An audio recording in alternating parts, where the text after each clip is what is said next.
Next, I'd like to welcome ASML, our gold sponsor, represented by Rick.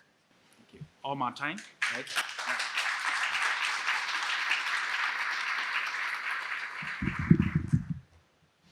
Good morning, everyone. Spoiler alert, no numerical equations or anything like that in this talk. It's about, basically, the short story is we're here to make friends. ASML, a Dutch originated company, but now global. And we're on the route now to engage with Julia and to see how that really can help us to innovate faster, because the word that we're after is innovation. So that's the short summary already up front. Now, when walking around, already the first questions are, okay, is this one working? 1, 2, 3, 1, 2, 3. Just one moment. Let's try and get that working. I just continue. Okay. Yeah? I'll just stand, thanks. You can still hear me? Okay, so ASML, what is it? Well, the A is an S and the M doesn't matter that much, but the L stands for lithography. And that's basically what we do. We make patterns. I'll show you in a minute. A bit louder. I'll just behave like a rock star, right? Try like this. Okay, I won't. Okay, beginning rock star. I won't move far. Okay. So basically, what the fun part of is of our business. We're in the semiconductor business. You know, chips, ICs, integrated circuits, different names, same stuff. They're everywhere, pervasive. Good for our business, good for Julia lovers, because you want to do numerical computing. And they're everywhere. But the fun part for me, I'm raised as a physicist. Innovation just sparks out of it on all sides. Now, here at MIT, you know, I guess about Moore's law, right? That's a sort of, I apologize, but my terminology is like a self-fulfilling prophecy. It's basically an industrial trend, law, that makes industry, academia, all kind of businesses team up together to double, in this case, what's that? You know, the contents per every 2 years. That's great. Now, what's even bizarre, if you look at the old days, how computers were made were huge. But nowadays, they're just in your pocket. Pick any phone and dive into the world of our customers. So this is not yet our world, but this is typically the ICs that our customers are making. And I really love this picture because it moves. Moving is always nice, right, at the sponsor talk. But now I like this one because this is where I started out myself. Was that 96? Sorry, last century. This is called the back end. This is the part where you connect the devices on the front end. They are absurd small, but the back end is also quite challenging. And this is where a lot of our customers, you know, they have to find solutions. They make layer after layer after layer that should really match each other. That's quite challenging. The other fun part as a physicist is that we make our customers make very, very small patterns. But if you make small patterns, the devices you need for that, they only get bigger. So welcome in my world. This is one of our scanners, as we call it. This is basically a big photocopier in the size of a sea container at the price of one or a few Boeings, if you'd like. And what you see up there is that you see the illumination part. That's the purple thing. In this case, it's an EUV machine, so 13.5 nanometers, extremely short wavelength. Use mirrors for that. On top, you see a thing moving around. That's where the reticle is in. That's basically the pattern you want to print downstairs. And on the left side, you see basically wafers moving around. It's basically a robot inside a sea container. That's what we do. But it's making absurd small prints. So that's basically what we do. And there's a nice picture or a 1 minute video that you can find on our homepage showcasing what's ongoing inside. And what I like about this one, this is our customer environment. Oh dear. Apparently it has a sound with it, sorry. But what I like about it, you saw that a customer environment. So the complexity grows, the dimensions go down, so the size should go down, but we can't grow infinite. So let's stop it here, okay?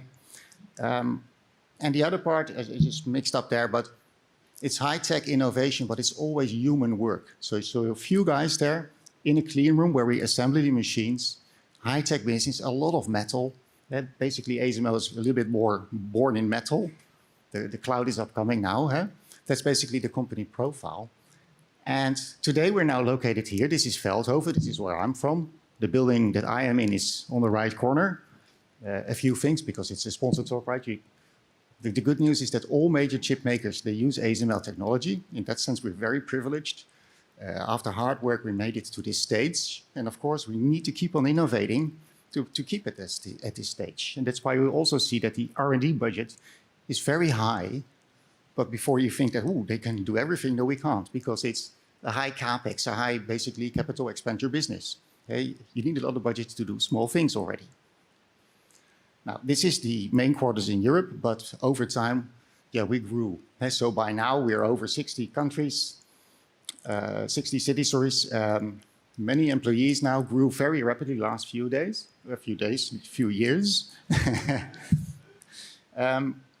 And now I want to switch to, how many minutes do I still have? You have another 3 minutes. 3 minutes, ooh, that's a challenge. Short story, software is growing more and more important. And so on the hardware, there's a lot of hardware pieces in there. Of course, you need software to control it. And then the fun part is, we got sort of the physics. I'm a physicist, so I typically write the formulas that I want on the blackboard, and they say, oh, go ahead and program it. Or on a good day, I will program it in old school MATLAB or Python or whatever language. Nowadays, we're really looking into Julia. And then I have my software skilled counterpart that's writing C code. The machines run on C code, for instance. Now, this is where the challenge is. If we want to go fast, because innovation is in the name of the game, you don't want recoding. So the dual language problem, we don't want that. It's counterproductive. So we want to use code in the research phase, show new concepts, and immediately upgrade the code to the product quality level. For a number of reasons. And the most important is one, we want to run it on the scanner, but also off scanner. You want to simulate, predict how the scanner will act, and it needs to be exactly the same as how it's behaving on the scanner. That for us is key. And that's basically where we hope that Julia can help out to make that dream come true. Now, this is a slide I typically use for management. So we like Julia, the functional, the physicists like it because it's easy programming. We all like it because it's fast. And the software people like it because they can do type annotation. They can make sure that the algorithm is really stable and robust, and the binary deployment. At ASML, we're building up the inner source ecosystem. And we're really happy that there's this open source ecosystem that we're now here. And that's where we want to make friends. Now, one way to do it, I want to, Rick, can you come to the stage with, can I get 2 minutes? Just about a minute. Oh. Yeah.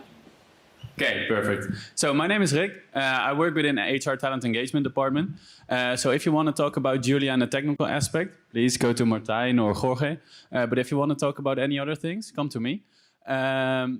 So what we do within ASML, we tend to share knowledge. So we host online knowledge sharing sessions, we host meetups, those type of things. So if you scan the QR code, you can sign up.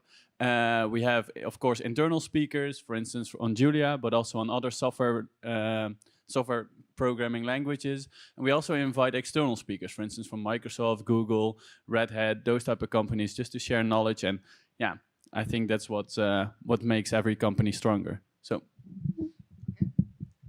So let me wrap it up, but not without introducing Jorge. So this slide is typically a slide I show to management. So I talk a lot, but I program not a lot. This is Jorge. He's one of the lead developers on Julia. He also talks a lot, but he actually also programs a lot. So if you want to talk numerics and stuff like that, go to Jorge. He's really the guy for that. And the final remark to make is Jorge is also co-organizing a JuliaCon this December in the Eindhoven area. So thanks for your attention and hope we meet.